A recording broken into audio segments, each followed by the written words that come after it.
નમસ્કાર મિત્રો, વિડીયોમાં તમારું સ્વાગત છે। જી હા મિત્રો, અત્યારે હાલ મોટા અને દુઃખદ સમાચાર સામે આવી રહ્યા છે। તો મિત્રો, સમાચારમાં વાત કરીએ તો ભાવનગર જિલ્લાના મહુવા શહેરના ખારઝાપા વિસ્તારમાં એક હૃદયદ્રાવક અને ચોંકાવનારી ઘટના સામે આવી છે, જ્યાં એક જમાઈએ પોતાની પત્નીના અન્યાય સાથે ભાગી જવાના ક્રોધમાં સાસુ સસરાની તીક્ષ્ણ હત્યાના ઘા ઝીકી હત્યા કરી નાખી છે। આ ડબલ મર્ડરની ઘટનાએ અતિશય શાંતિપ્રિય એવા મહુવા શહેરમાં ભારે ચકચાર જગાવવા પામી છે।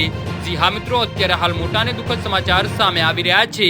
તો મિત્રો, સમાચારમાં વધુ વિગતવાર વાત કરીએ તો મહુવાના ખારઝાપા વિસ્તારમાં રહેતા રમેશભાઈ અને ભારતીબેન ભીલની દીકરીના લગ્ન અજય રાજુ ભીલ સાથે થયા હતા। જો કે પતિ પત્ની વચ્ચે લાંબા સમયથી અણબનાવ ચાલી રહ્યો હતો। આ કૌટુંબિક કલંકનો અંત અત્યંત કરુણ રીતે આવ્યો હતો। તાજેતરમાં અજય ભીલની પત્ની અન્ય કોઈ શખ્સ સાથે ભાગી ગઈ હતી અને તેને બધો ગુસ્સો સાસુ સસરા ઉપર કાઢ્યો હતો।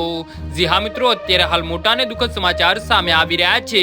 તો મિત્રો, સમાચારમાં વધુ વિગતવાર વાત કરીએ તો આ ક્રોધના અવશેષમાં આવી અજય ભીલે પોતાના સાસુ સસરાના ઘરે ખારઝાપા વિસ્તારમાં પહોંચ્યો હતો। ત્યાં તેને સાસુ અને સસરા સાથે ઉગ્ર બોલાચાલી શરૂ કરી હતી, જે જોતા મારામારીમાં પરિણમી હતી। આ ઝઘડા દરમિયાન અજય ભીલે અવશેષમાં આવીને તીક્ષ્ણ હથિયાર કાઢી લીધું હતું અને સાસુ તેમજ સસરા પર ઉપરાસપરી હુમલો કર્યો હતો, જેમાં બંનેનું મોત થયું હતું। જી હા મિત્રો, તો આના વિશે તમારું શું કહેવું છે તો નીચે અમારી કમેન્ટ બોક્સમાં જરૂરથી જણાવજો અને અમારી યુટ્યુબ ચેનલને સબસ્ક્રાઇબ કરવાની ભૂલતા નહીં।